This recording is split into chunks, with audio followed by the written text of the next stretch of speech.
do with vanquishing the Islamist enemy. I had asked one of our trustees about the topic some time ago and how important it was to really identify the nature and the extent and scope of the Islamist threat. And he suggested immediately that Daniel Pipes would be the best person to have address that topic. Our topic, of course, deals with the nature, extent of the Islamist threat and how to deal with it. Mr. Pipes has a huge reputation, as many of you know. He's a graduate of the Harvard College and has his PhD in history from Harvard University. His father was a professor there, and so he's been was immersed in Harvard for all of his early years, starting out with a strong intellectual interest in mathematics and only drifting, in a sense, into history, and then developing a real passion for the questions of the Middle East and Islamic culture. He's the author of a dozen books, I believe. They are certainly studies of Syria, of the Islamic world, and of the Middle East in general. He's also edited 2 books of essays on these subjects, including the always interesting theme of our authoritarian friends, referring to elements in the Middle East, but a dozen interesting books. He's also the co-writer of another 11 or 12 books. So he's published extensively. His works have been translated into 15 languages. He's given lectures in 25 countries. He's consulted with innumerable organizations. He's worked at the State Department, the Defense Department, most recently the United States Institute for Peace, an appointed position by the President. He's appeared on all of the major news programs and has published in the most distinguished intellectual journals in the country. He was at the Foreign Policy Research Center as its director for a number of years, 7 or 8, and founded the Middle East Forum, which is dedicated to serving United States interests in the Middle East. And as such, he's the editor of the Middle East Quarterly, a highly respected quarterly produced by that organization. Mr. Pipes wrote a half a dozen years about the threat of the Islamist group before 9/11. He's had great foresight with respect to the nature of that movement. He remains expert on it. His views are somewhat controversial at times, but always straightforward and respected. It's my great pleasure to present this evening Mr. Daniel Pipes.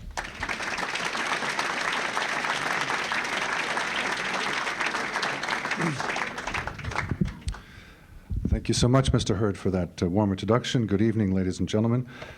I wonder if one could be in this subject matter and not have controversial views.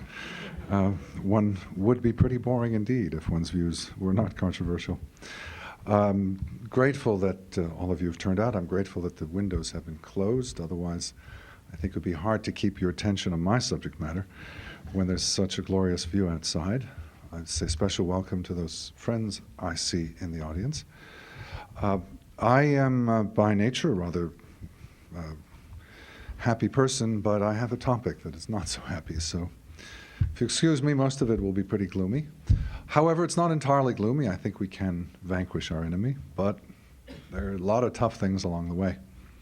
We've been in a war for over 5 years. President Bush declared a war on terror on 9/11 itself. But mystifyingly imprecise are 2 key elements of that war. Who precisely is the enemy? And what precisely is our policy towards that enemy? How do we deal with it? My title summarizes my view. The enemy is Islamism, and what we must do is vanquish it, defeat it. The rest is commentary on that brief explanation of my views. So who is the enemy? There are 3 alternate explanations of who the enemy is. What I call the establishment view, the insurgent view, and my view. The establishment view was summarized by Secretary of State Powell one day after 9/11. He said the atrocities of the day before should not be seen as something done by Arabs or Islamics. It is something that was done by terrorists. In other words, terrorism is the problem. Nothing to do with Arabs, nothing to do with Islam. Terrorism is the issue. War on terrorism. But I'd submit to you that it's become clear after these years that that is an inaccurate euphemism. Calling this a war on terrorism would be like calling World War II a war on surprise attacks. Yeah, surprise attack started it, but doesn't mean that it was all about surprise attacks. Surprise attack was a tactic, not an enemy. Terrorism is a tactic, not an enemy. Should our enemies acquire the means by which to build up a military infrastructure and build ships and planes and tanks, they would use that. If they can use weapons of mass destruction, they'd use that. Terrorism is simply what was used 5 years ago. It's also inaccurate because there are other terrorists. Tamil Tigers of Sri Lanka, Shining Path of Peru, you name it. There are many different terrorists around the world. The second point of view is that the enemy is Islam and Muslims. And this is a point of view that really had no traction, no voice 5 years ago, and yet today is quite significant. With increasing numbers of politicians, radio talk show hosts, book authors, and others arguing that the enemy is Islam as such. Islam has always been the enemy of the West, or the Christian world. It will always be the enemy. Such elements as jihad, the inferior status of women, slavery, and so forth are permanent. They're there. Perhaps the most prominent person articulating this point of view would be, it appears, it's not entirely clear, Pope Benedict XVI. But I disagree with this because, first of all, it is ahistorical. Islam has changed. It is changing. The phenomenon we see today was not there just decades ago. When I began my study of this field in the late 1960s, there was no jihad. There were no Islamist groups. What beheadings? It was about Arab nationalism and Arab socialism and third worldism and so forth. And when I tried to explain to people, including my parents, who you heard are somewhat in the same field, that I was going to study Islam, they said, how will you make a living from that? I mean, this was not a topic that had a significant future. This is, I'd submit to you, the most radical moment ever in the history of Islam. Things have changed. They got worse, but that implies they can get better. It's a mistake to be ahistorical. It's a mistake to assume that the past is the future and the present is what always has been and always will be. Secondly, it turns friends into enemies. If you say that Islam is the enemy and Muslims are the enemy, then all Muslims become our enemy. And indeed, there are plenty of Muslims who are not our enemy. Many Muslims who have a view that is consonant with those of most Americans, that we're in a war. And many Muslims have suffered at the hands of radical Islam. Need I point out that the worst humanitarian circumstance in the world today is in Darfur, which is Muslim on Muslim violence. It is the tribesmen of Darfur who are suffering at the hands of the Islamist government of Khartoum. Hundreds of thousands have perished. Likewise, a great number perished in Algeria, Muslims at the hands of Muslims at the insurrection a decade ago. So it is a mistake to repulse all Muslims and say they are the enemy when many are indeed friends, and I'll argue later, have a vital role in this war. Third, if one does take this point of view, that all Muslims are the enemy, where does that leave the US government? A secular, predominantly non-Muslim government? What is it to do? This is not a government that can engage in a crusade. Counter to Ann Coulter's suggestion that we kill the leaders and convert the masses, this is not a government that can do that. If Islam is the enemy, then the US government is stymied. So I will offer you a third interpretation. Not that the enemy is terrorism, not that the enemy is Islam, but that the enemy is a terroristic version of Islam, an extreme version, totalitarian version, a fundamentalist version, a radical version. Take your pick. They're all the same thing. Or Islamism. Radical Islam or Islamism is derived from Islam, the religion, the personal faith, but it is a particular reading of it. It is the transformation of Islam, the personal faith, into Islamism, the political ideology. An ideology that decides who gets what power and is an ism, like liberalism or fascism or communism. The basic thrust of this ideology is to apply the laws of Islam. To sum up radical Islam or Islamism in a single sentence, Islam is the solution. Al-Islam huwal hal. There's a drive to power, take over governments, impose one's views on others. There are two wings to this movement. The more obvious one, which uses violence, and the less obvious one, which works within the system. And we tend to focus on the obvious one, terrorism, violence of various sorts, criminality, and rightly so, it should be focused on, because it is a real threat, especially were weapons of mass destruction to fall in the hands of the terrorists. But there is another wing to this movement that is nonviolent, that is legal, lawful, political, works within the system. And I would suggest to you that that side, which is not headline grabbing and not ferocious and not scary, is indeed no less of a problem and no less of a threat than the violent form. And to use two figures to symbolize it, Osama bin Laden would symbolize the terrorist threat. How many of you know the name of Tayyip Recep Erdogan? He is the Prime Minister of Turkey, currently embroiled in a major crisis. He is not a criminal. He has no violent history. He has worked within the system. He is Prime Minister, powerful Prime Minister of a significant country, 75 million people in a strategic area, economically booming. He, by the way, oversaw much of that economic boom over the last few years. He's legitimate. He's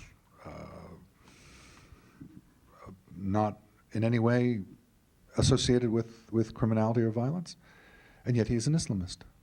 And I would argue that in the long term, someone like Erdogan is more dangerous than someone like bin Laden. Bin Laden is a person against whom we can bring our strengths, our military, our law enforcement, our intelligence services, our judiciary, work against the violent forms of radical Islam. But we don't know what to do about someone like Erdogan, who is legitimate, who's elected in proper style, democratic leader.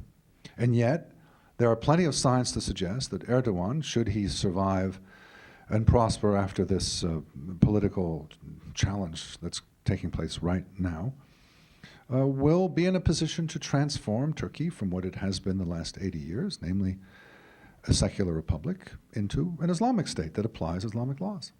And I would suggest that that is a danger to the Turks, to the region, and to ourselves. In sum, radical Islam, as I understand it, derives from Islam, but is a particularly vicious version of it. Misanthropic, misogynist, triumphalist, millenarian, anti-modern, anti-Christian, anti-Jewish, anti-Hindu, terroristic, jihadistic, and suicidal. It is one type of Islam. It is a minority version of Islam, but it is an Islam that packs a lot of punch. I estimate it attracts some 10 to 15% of Muslims, but these are Muslims who are organized, visionary, well-funded, and devoted. They get a lot done. And likewise, fascists and communists were small in number, but got a great deal done. And likewise, those two movements had ambitions to dominate their countries, to control every aspect of life, to expand their rule, to ultimately control everything.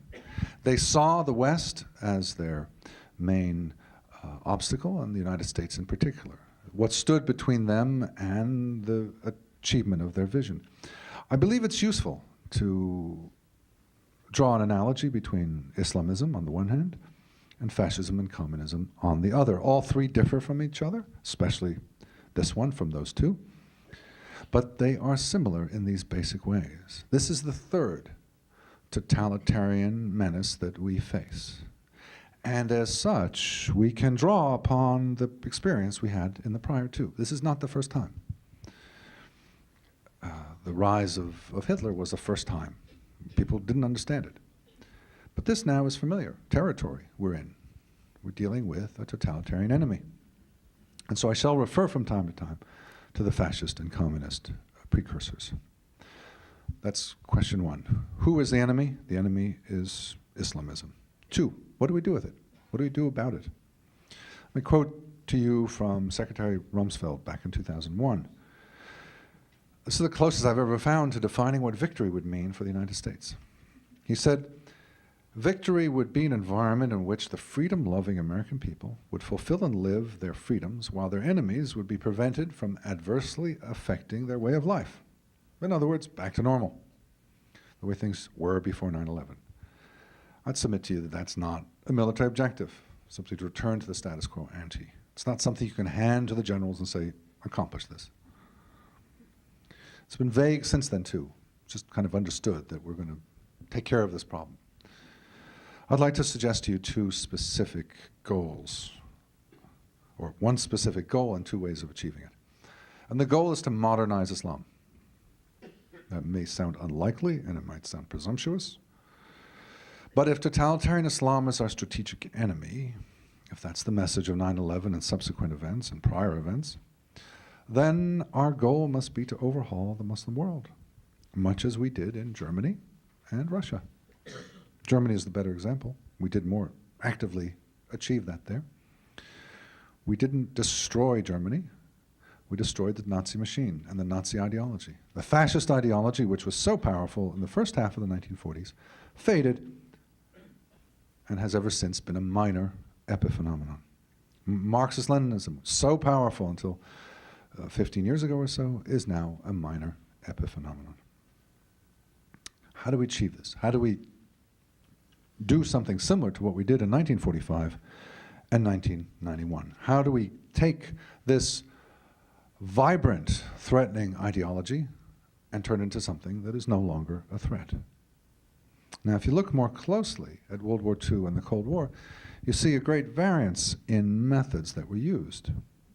Both sought to eliminate the threat, but they did it in very different ways. 1945 was the culmination of total war, of unconditional surrender, of blood and steel, destruction, massive warfare. 1991 was something far more subtle and enigmatic. There were no shots fired. I mean, they had been over the years, but the Soviet Union collapsed without violence as a result of economic, psychological, political, diplomatic, who knows? What factors exactly went into his collapse, but collapse it did. So on the one hand, you have the defeat of the fascists in 1945, using violence primarily. And on the other hand, you have the defeat of the Marxist-Leninists in Soviet Union and beyond in 1991 without much violence at all. I think those are useful bookends to suggest the area within which we will operate in this war, how we win this. Everything from B-2 bombers to radios, from active measures to intellectual magazines. Now, there are plenty of differences between this movement and the prior two. For one, there's no great power state. Iran is not comparable to Nazi Germany or Soviet Russia. For another, there are many more adherents of Islamism than there were fascism or communism. I estimate there are 150 million supporters alive now who like the idea of imposing the Sharia, Islamic law, on themselves and on everyone else, and imposing in a very stringent way. I would estimate that's more than ever lived communists or fascists. This is non-Western, those were Western. This has a religious base, those did not.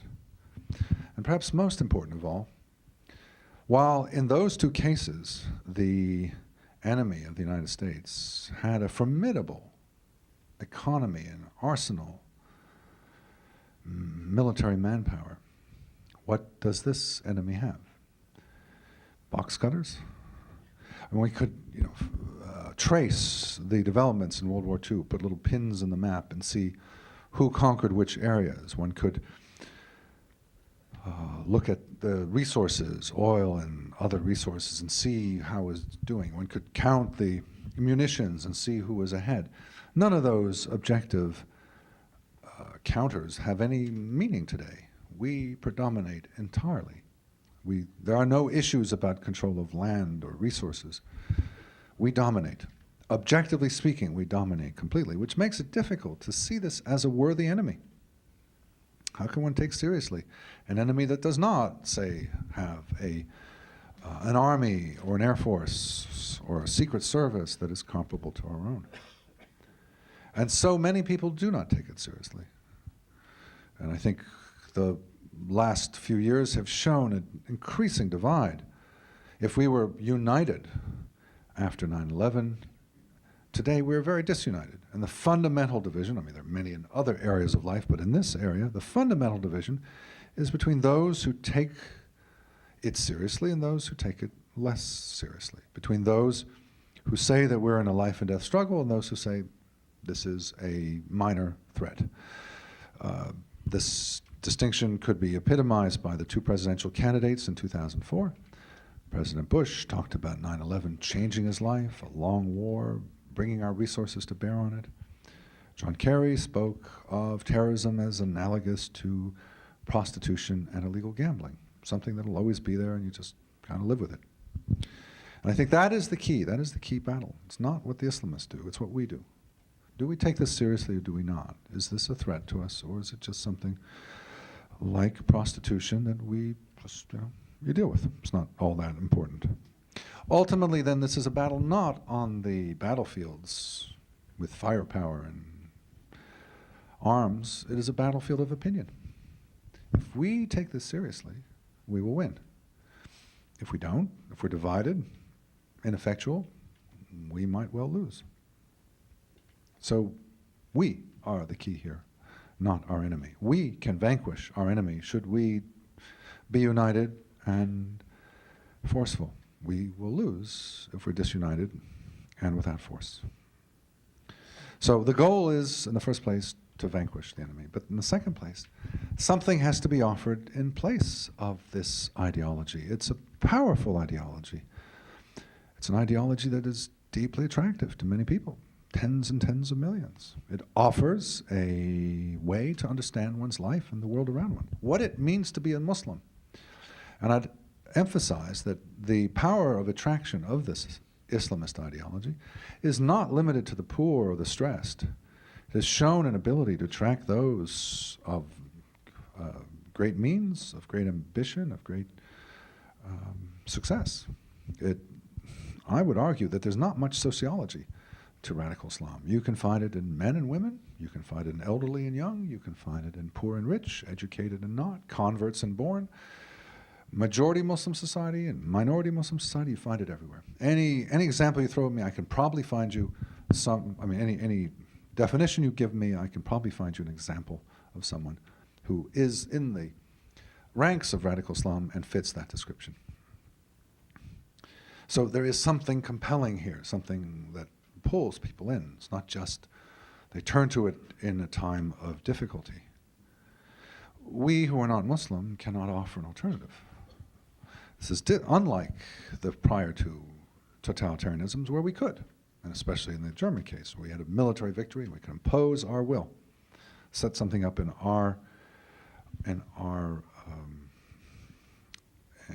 model. The only people who can offer an alternative here are fellow Muslims. Muslims who disagree with the Islamist project, who are of a different persuasion, who are moderate, who are modern, who are ready to redefine their understanding of the Quran, say in terms of jihad, or the status of women, or slavery, or the criminal punishments, the hudud, who are willing to reinterpret the role of the Sharia, of Islamic law, who want an Islam that is modern, moderate, humane, respectful of women and non-Muslims, and so forth. Now, when I say moderate Muslims have a role. Many of you are probably thinking, well, what moderate Muslims? Where are they? As one commentator on my website put it recently, the moderate unicorn, a myth of the moderate Muslim. Never seen one. Well, in addition to my being able to assure you that yes, they do exist, and I know them, and I can give you names of public figures who you know, let me point out that in just the last month, 300,000 Turks were on the streets, huge rally, biggest rally ever in Ankara, to protest Erdogan's growing power. And 700,000 Turks, estimated, came out on the streets of Istanbul some days later. And just 2 days ago, on Saturday, the May 5th, in 3 smaller towns, smaller numbers, but still impressive numbers of Muslims came out in Western Anatolia. Over 1 million Turks were on the streets. Those are the moderate Muslims. They're called secular Turks, but they're moderate Muslims at the same time. They were said slogans like, "We don't want imams in power," "No to fundamentalist Islam," and the like. Now, the problem is that while their numbers are there is no program, there is no movement, there is no ideology. There's not a unifying force there. They're opposed to Erdogan taking more power, but they don't have an alternate program of their own. In Turkey, it's actually an interesting case, because in Turkey there is a state secular ideology that was put in place in the 1920s and 30s by Kemal Atatürk. So it's actually got an official state ideology.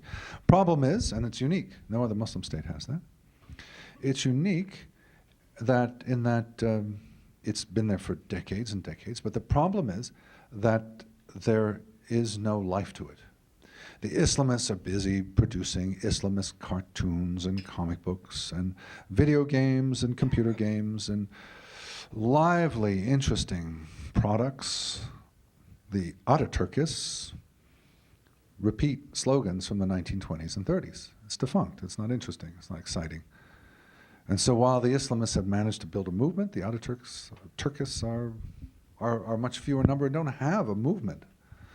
Much less can they expound it to non-Turks, because Ataturk was very Turkish. It was a movement of Turks, so it doesn't travel.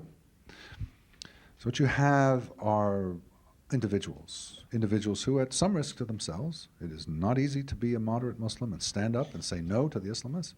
They are threatening, they're vituperative, they can be violent. It is not easy, and more than that, there is no program. There's not been a serious reassessment of the Quran and the Sharia. There's not been the formulation of a movement. The Islamist movement goes back to the late 1920s, and it took years to get to where it is now. Between the origins of the movement and the capture of the first state in Iran, it was 50 years, 80 years to get to where they are now. It didn't happen overnight. It took a lot of dedication by a lot of talented people, and generosity, devotion, to get to this position. The moderates are just beginning to put together an answer, but it's going to take time. And it's going to take a lot of time. It's going to take a lot of work. And yet, I don't think there's an alternative. Or I challenge you to give me an alternative. What other alternative is there than for us to smash the Islamists as best we can, and for us to help the moderates as best we can to take their place? And that means celebrating them and their ideas, funding them, getting their ideas out, and it particularly means not helping the Islamists. We have a tendency, the U.S. government has terrible, terrible record here, of helping the Islamists. The Islamists say basically, look, I'm not a terrorist, I condemn violence, therefore I'm a moderate, let's work together. The FBI says, great idea. National Endowment on Democracy says, perfect. State Department says, bingo. And they're all off to the races with these Islamists, working with them, and the moderates looking through the window and wistfully wishing they were in there, but they're excluded because they're not as well organized. They don't have a presence such as the Islamists do. And the Islamists get to trumpet their good pal, the director of the FBI, or whoever, Undersecretary of State, who, good friends. That's a terrible, terrible, terrible mistake. We have to work with our friends, not our enemies. We have to help those who want to develop a modern, moderate, good neighborly form of Islam, not those who are quietly and successfully gnawing away at our system in order to change it through nonviolent means. Now, this approach of mine has two premises. The first is that the problem is ultimately intra-Muslim. There's a debate over what it means to be a Muslim, with the Islamists very evident and the anti-Islamists still embryonic and finding their way forward. But that is the battle. It's not between the Muslim world and us.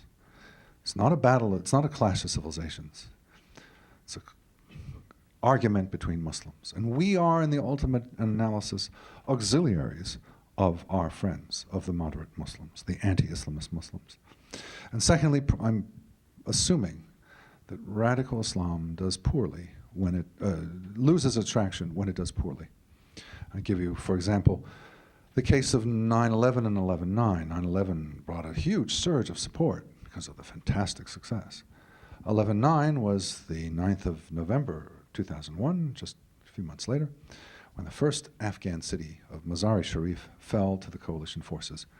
Support plummeted. It wasn't all that great. The Islamist movement, it had its weaknesses, and support plummeted.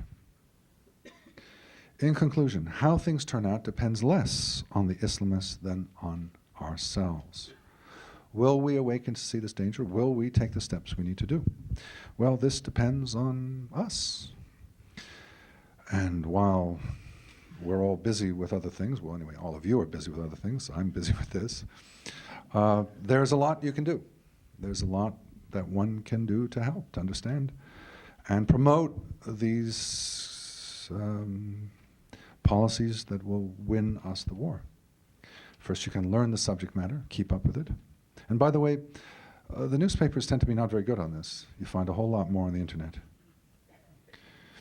You know, be in the political process, vote, give your time and money to candidates, write letters to the editor, call into talk shows, participate in internet debates, join and donate to organizations that support the kind of views that you, or that empower the kind of views that you have. You can do more in an organization on your own. You can engage in research. You can do work on your own. There's a lot to be done. Who is who? What is going on? I know of a number of cases of individuals who have, on their own, decided to become experts in this and have done very, very good work in this area. So whether we win and lose is up to us, you and me, all of us. I welcome you to join this battle. Thank you.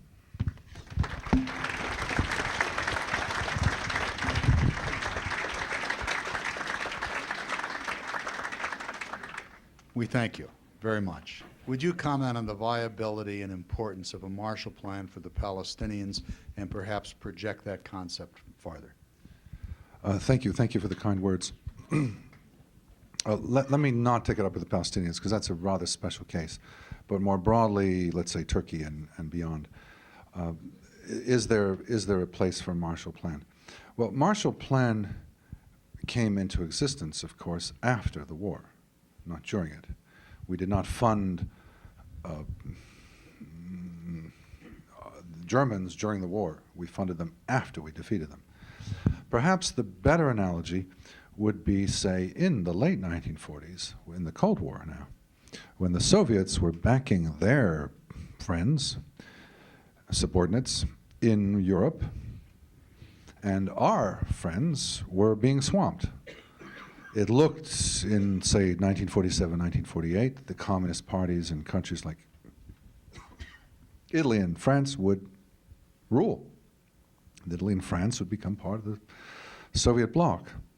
What we did then would seem to me analogous to what we must do now, which is to help our friends. And the way it was predominantly done back then was by the US government turning into, in small ways, a foundation and making grants with few strings attached to intellectuals, political leaders, labor organizers, and others to promote a democratic way, an anti-Soviet way. And this worked very well. And Europe did not succumb to the Soviet rule. In other words, just as the Islamists are now using democracy and using it very effectively, because they are the alternative to the military rulers who dominate so much of the Muslim world, so the Soviets were using democracy in Western Europe. And we countered it with our funds and our imagination to make it, to empower our allies to stand up. And I would say that's what we should do today. We should use our resources to help our friends to stand up to the Islamists who get hundreds of millions or perhaps billions a year from the Saudis.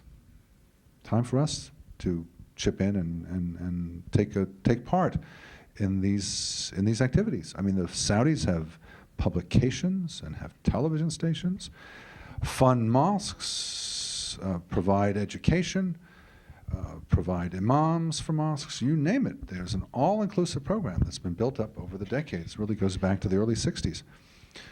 Time for us to wake up. 45 years later, admittedly, but time for us to wake up and do something similar. Now, there are obvious difficulties. The U.S. government cannot sponsor imams, can't have religious education or build mosques, but all that said, there's a lot we can do.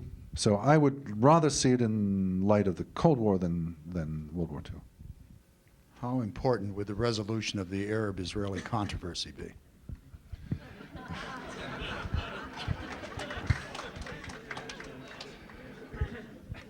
I didn't mention it because, contrary to what you say, it is way down on the list of conflicts that have led to large number of casualties. I mentioned Darfur and Algeria advisedly because those are at the top of the list, and I could give you many others.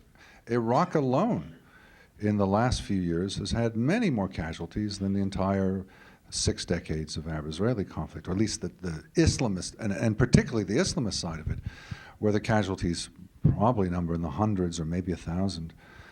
No, that's it's a major political issue, but the reason I haven't mentioned it and indeed avoided it in the first question is because it is such a major political issue in itself with so many vectors of its own that we can just switch over and talk to that instead. But since we're talking about this, let's stick to the Islamist topic. To address your point, would resolution, yes, it would be helpful, no question. It would be helpful in many ways. There are numbers of individuals who are agitated by developments there, just as they are by developments in Iraq, and want to do something and go off and do something. There's no doubt that it would be helpful. But would it be profoundly helpful? Would it solve the problem? No way. Let me offer you a scenario. Imagine, as you sketched it out, that the United States comes up with some kind of initiative. The Arabs and the Israelis say, great idea. Everybody packs away their munitions, and a Palestinian state emerges, and it's in a harmonious relationship with Israel. All goes well. Issue closed. Okay? And it's not too likely anytime soon, but let's just imagine it. I would suggest to you that that would have, indeed, a positive impact, but a minor impact on the general question that I've raised. Because I don't think that Muslims in Nigeria, Malaysia, Kazakhstan, Morocco, and so forth, are primarily motivated by the Arab conflict, the Palestinian conflict with Israel. I didn't mention the Kashmir topic either. It's a very problematic issue in South Asia. And if we're solved, it would help things. It agitates Muslims far and wide. Were it solved, it would be positive. Would it take care of the threat of radical Islam? No. Nor would the Iraqi problem, nor would any other. In other words, there's something far more fundamental. I've knocked away 2 explanations, one on my own and now the second with you. The first was that this is a result of poverty or some other form of stress. The second is that it has to do with some specific issue, like the Arab-Israeli conflict, Iraq, Kashmir, American troops in the Middle East, or whatever specific you wish to choose. Let me offer to you what I think is the real reason. The real reason for the rise of Islamism has to do with a profound sense of unhappiness over the state of the Muslim world. Not one's own individual circumstances, but the state of the ummah, of the Muslim world. That things have gone wrong. The simplest way to portray that is to contrast today with 1,000 years ago. In 1007, Muslims were on top. Politically, militarily, economically, technologically, culturally, the world of Islam was flying high. And that, put a very complex set of ideas simply, that led to the notion that to be a Muslim was to be favored by God, not only spiritually, but also in a mundane way. If you're a Muslim, you're on a winning team. And that sense of being on a winning team was there from the very beginning. Muhammad fled Mecca in 622 and returned to Mecca in 630 as its indisputed Lord and master, without firing a shot. The Islamic armies had great success within a century of his death, conquering areas from Spain to India. There was a sense that you're on a winning team. Fast forward to the present, or the last 2 centuries. Since 1800, to be a Muslim has been to be on a losing team. Has been to be economically, militarily, politically, culturally, technologically behind. Whatever graphs you look at, whatever statistics you pull up, literacy, longevity, wealth, you name it, Muslims inhabit the bottom, with the exception of the oil-rich states. And that is the problem. How do you solve that? What went wrong? How do you solve it? And over the last 2 centuries, there have been 3 basic answers. The first was, from about 1800 to 1920, you emulate the French and the British, the liberal Westerners. And the second was, from about 1920 to 1980, you emulate the Nazis and the Soviets. You emulate the illiberal Westerners.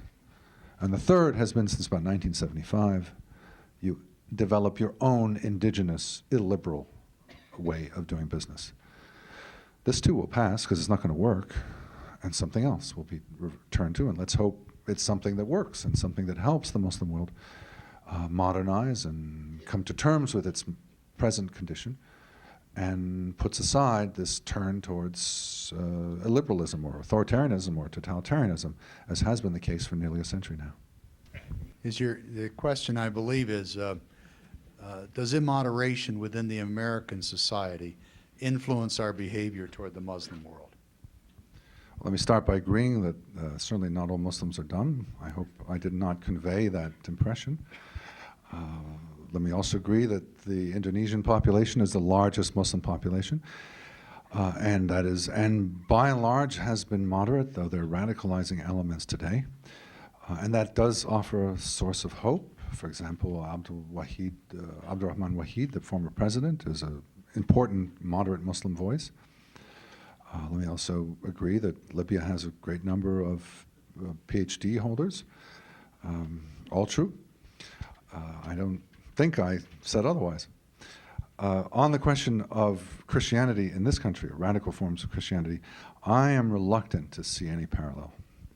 I believe, as you heard, that this form of Islam should be compared with fascism and communism. I do not think it should be compared with, let's say, fundamentalist forms of Christianity, Judaism, Hinduism, or other religions. None of those aspire to this totalitarian control. None of them aspire to world domination. None of them have a record, anything remotely like the Islamists do. They have not taken over countries. They have not engaged in jihad or whatever the alternative is, the equivalent is. I don't think there's a parallel. Now, there are places like Nigeria where you see a jihad versus a crusade. It's vicious. Churches get burned and then mosques get burned. There's a tit-for-tat quality, and it could explode. But I still don't think. I mean, I see the Christians of Nigeria in a fundamentally defensive posture, and the Muslims and the Islamists. There's a book called The Talibanization of Nigeria. The Islamists, the very extreme Islamists in Nigeria, on the offense, wanting to control and dominate the country. So I'm reluctant to see a parallel there. Let me just add by way of footnote, since you did mention Libya, that in 2 weeks I take off to go see Muammar Gaddafi. A personal invitation to go chat with him. It should be interesting. I write a weekly column, and I plan to write up. If you'd like to get the column, there's a sign-up sheet out there, and you can get it gratis and read about my experiences with Muammar Gaddafi. The observation is that many moderates who are challenging the harsher forms of Islam don't receive a lot of attention and support, but in contrary to that, we seem to appease radical Islam. Would you comment on that? Well, I completely agree, and I made the point about the FBI director being palsy with the Islamists. Yes, it's a big problem. However, you named 3 women who don't fit it. Bridget Gabriel was born a Christian. Noni Darwish converted to Christianity, and Ali Hirsi Ali has left Islam. I don't know that she's anything else, but she's not a Muslim anymore. So these 3 are not people who are in a position to formulate a moderate Islam. It is not enough to be an Arab. One has to be, speaking Arabic is not the key. One has to be a Muslim, and none of these 3 are. And indeed, a number of disaffected or modern Muslims say enough. One is finding this as a real phenomenon in Iran. The Iranian government, an Islamist government, is saying the Islam that you get from us, that is Islam, there's no other version. And there's a significant number of Iranians who are saying, well, if that's Islam, we want no part of it. And they are not Muslims. They're apostates. Which is a very, very dramatic step to take. I mean, they don't announce it publicly, but they are not in their hearts any more Muslims. Because in Islam, you're not allowed to be an apostate. You're not allowed to leave the religion on pain of death. So there are interesting developments in Iran.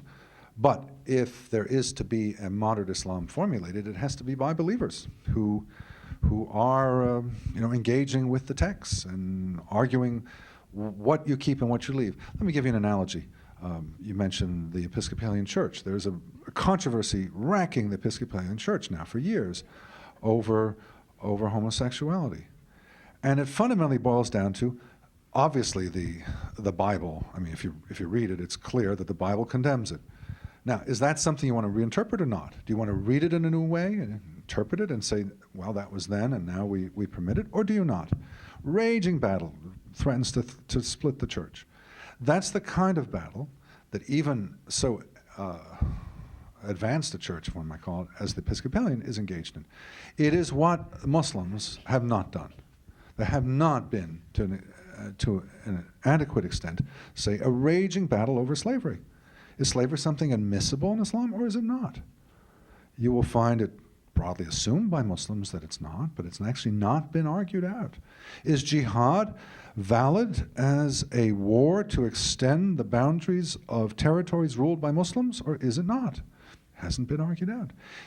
Do women have equal rights with men or not? It has been argued out. Do non-Muslims have equal rights with Muslims? Is it valid to convert out of Islam?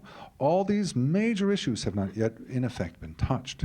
And that's where the real hard work lies ahead. And that's where there's only been the very modest, very, very modest beginnings. And it's going to take a while. But what about the appeasement in the West? Appeasement in the West is there. I don't argue with it, yes. That's what I'm working against. Campus-wide, of course, is an activity of the Institute. Campus Watch. I'm sorry.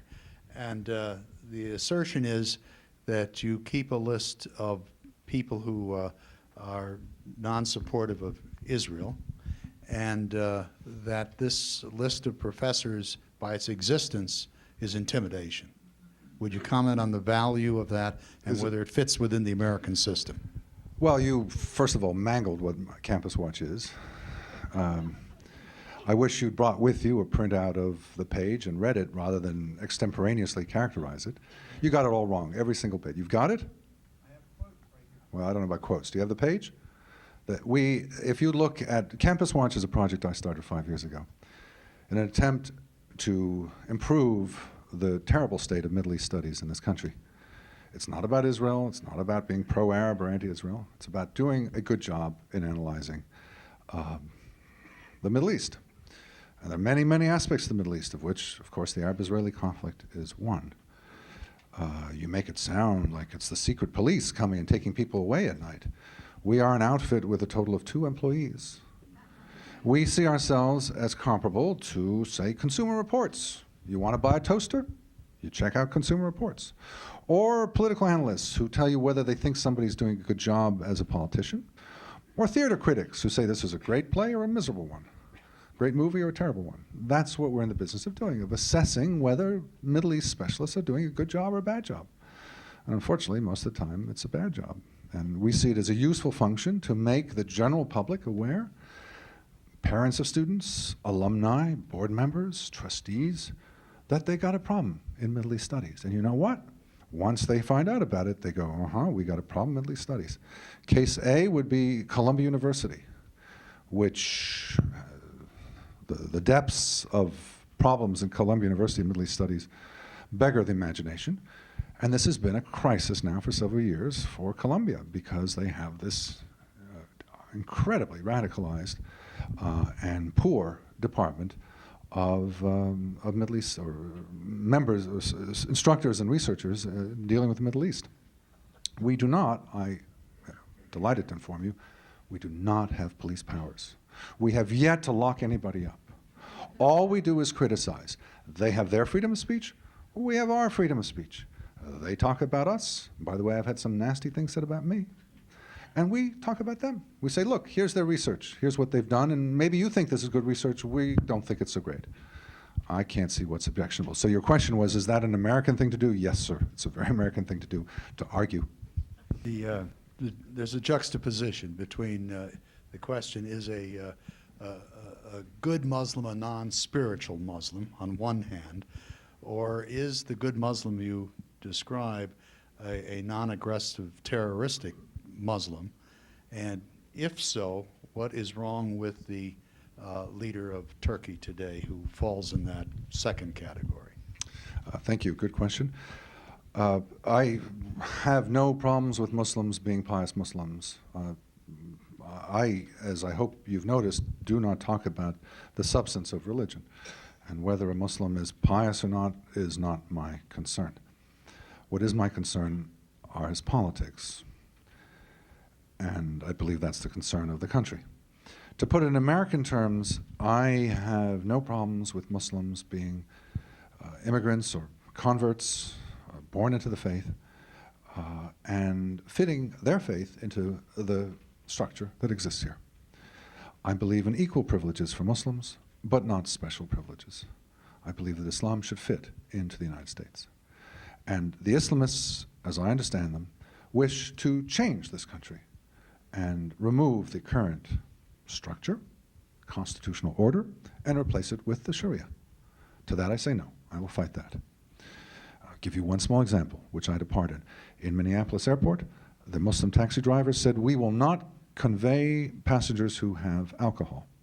And they were about to get the airport to have two different lights on top of the taxis, those who will convey alcohol and those who will not. I put my 2 cents in and said, this is outrageous. The U.S. government must not, in the form of the Minneapolis airport, must not be in a position of applying the Sharia. This is Sharia compliant, this is not Sharia compliant. This is not the way we do business here. It's not, I mean, on a private level, sure, but on a governmental level, no. But if the taxi drivers are willing to fit in, find an occupation that suits them, then all's fine with me. When it comes to Turkey, what we have is a situation, and it's a very interesting situation, because what we have is, in Erdogan and his colleagues, are a group of individuals who come out of a frankly Islamist background. The first time an Islamist leader took power in Turkey was Necmettin Erbakan in 1996-97. He was frankly and openly Islamist. His first trip was to Iran, and he put together a group of, and so forth, he was openly, he'd been a long-time career politician, and he was in favor of this Islamic program. He was thrown out by the military, which is the ultimate power broker in Turkey. His lieutenants, some of them, got wise and said, we're not going to do this again. We're not going to make these same mistakes. And they formed a party that was much softer, the AK party, the one that's in power now, with Erdogan at its head. And they say that they are good citizens of the secular republic, and they have no desire to change things. And so there is the possibility that they've had a change of heart, and they accept the existing order and are not trying to change it. Possible. And there are some signs that would suggest that's the case. I could provide them to you. But there are other signs, and there are more of them, which suggest that they have not really had a change of heart. They just had a change of tactics. They saw what happened to Erbakan in '97. They don't want the same thing to happen to them. They don't want to get shoved out by the military. And so they take it more carefully. So they will propose, for example, the criminalization of adultery. They will give special benefits to graduates of the religious schools. They will close down or work against media that is not in the Islamist camp, and so forth and so on. And all of this leads me to worry that they haven't really had a change of heart, that they're just, because the army is there and watching closely, that they haven't had a change of heart, but have had a change of tactics, are approaching it more softly. And as you can see, I'm not the only one. The Turks who are living there in the millions, the military, the president of the country, the leader of the opposition have all come out in the last few days and said roughly the same thing. This they perceive as a problem.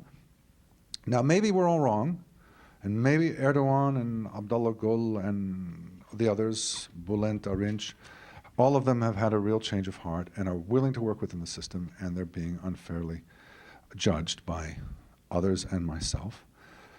But they've given us too much evidence, and we're inclined to follow our instincts here. And it is instinct. There's no proof. You could make a good argument. I've heard them, that Erdogan has had a change of heart, and he's not pushing, and he's working within the system. My instinct tells me no. I worry. But it is a valid debate. There's certain things one cannot debate. There's certain people like Erbakan who just obvious. But Erdogan, the current prime minister, is subtle, and there's room for debate. I'm actually leaving for Turkey in 2 days, and we'll spend the whole next week focused on this question and hope to be writing on that as well and come up with... all I can tell you is that 2 years ago I went to Turkey, and before I went, I had no question in my mind that Erdogan was an Islamist. Spending a week in Turkey and hearing everything, I realized it wasn't an open and shut case. But the subsequent 2 years have made me more inclined again to go in that direction. Who knows what this next trip will show. But it is open to argument. I acknowledge that. We must thank our guests for an absolutely marvelous evening. Thanks so much.